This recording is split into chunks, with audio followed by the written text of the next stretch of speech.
राधे राधे। व्रत भक्ति ज्ञान में आपका स्वागत है। उत्पन्ना एकादशी की आप सभी को हार्दिक शुभकामनाएं। आज की इस वीडियो में हम आपको सुनाएंगे उत्पन्ना एकादशी की व्रत कथा।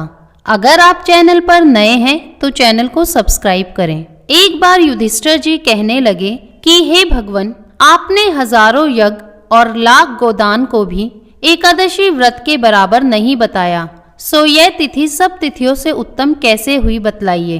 भगवान कहने लगे, हे युधिष्ठिर, इस संबंध में पौराणिक कथा के अनुसार सतयुग में मुर नाम का एक दैत्य उत्पन्न हुआ। वह बड़ा बलवान और भयानक था। उस प्रचंड दैत्य ने इंद्र, आदित्य, वसु, वायु, अग्नि आदि सभी देवताओं को पराजित करके भगा दिया। तब इंद्र सहित सभी देवताओं ने भयभीत होकर भगवान शिव से सारा वृतांत कहा और बोले, हे कैलाशपति, मुर दैत्य से भयभीत होकर सब देवता मृत्यु लोक में फिर रहे हैं। तब भगवान शिव ने कहा, हे देवताओं, तीनों लोकों के स्वामी, भक्तों के दुखों का नाश करने वाले भगवान विष्णु की शरण में जाओ, वह ही तुम्हारे दुखों को दूर कर सकते हैं। शिव जी के ऐसे वचन सुनकर सभी देवता क्षीर सागर में पहुँचे। वहाँ भगवान को शयन करते देख हाथ जोड़कर उनकी स्तुति करने लगे कि हे देवताओं द्वारा स्तुति करने योग्य प्रभु, आपको बारंबार नमस्कार है। देवताओं की रक्षा करने वाले मधुसूदन, आपको नमस्कार है। आप हमारी रक्षा करें।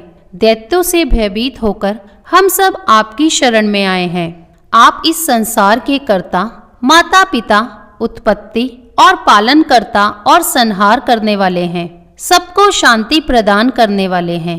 आकाश और पाताल भी आप ही हैं। सबके पितामह ब्रह्मा, सूर्य, चंद्र, अग्नि, सामग्री, होम, आहुति, मंत्र, तंत्र, जप, यजमान, यज्ञ, कर्म, कर्ता, भोक्ता भी आप ही हैं।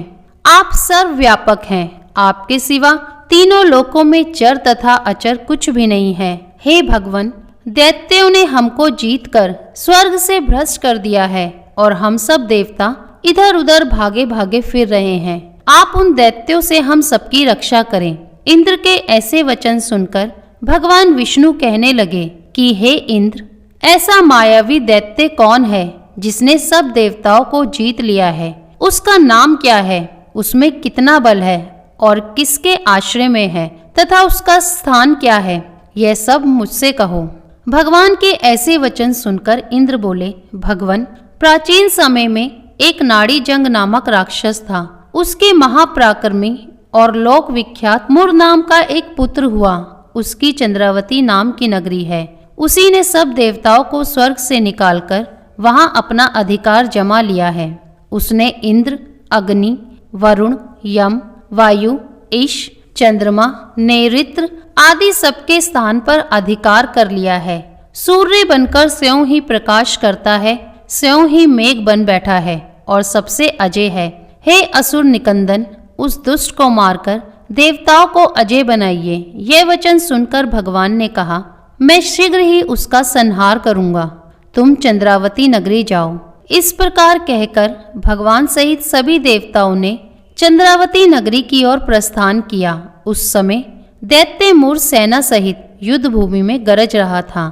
उसकी भयानक गर्जना सुनकर सभी देवता भय के मारे चारों दिशाओं में भागने लगे। तब स्वयं भगवान रणभूमि में आए तो दैत्य उन पर भी अस्त्र शस्त्र आयुध लेकर दौड़े। भगवान ने उन्हें सर्प के समान अपने बाणों से बीन डाला। बहुत से दैत्य मारे गए, केवल मुर बचा। वह अविचल भाव से भगवान के साथ युद्ध करता रहा। भगवान जो भी तीक्ष्ण बाण चलाते वह उसके लिए पुष्प सिद्ध होता। उसका शरीर छिन्न भिन्न हो गया, किंतु वह लगातार युद्ध करता रहा। दोनों के बीच मल्ल युद्ध भी हुआ। 10,000 वर्ष तक उसका युद्ध चलता रहा, किंतु मुर नहीं हारा। थक कर भगवान बद्रिकाश्रम चले गए। वहाँ हेमवती नामक सुंदर गुफा थी। उसमें विश्राम करने के लिए भगवान उसके अंदर प्रवेश कर गए। यह गुफा 12 योजन लंबी थी और उसका एक ही द्वार था। विष्णु भगवान वहाँ योग निद्रा की गोद में सो गए। मुर भी पीछे पीछे आ गया और भगवान को सोया देखकर मारने को उद्यत हुआ।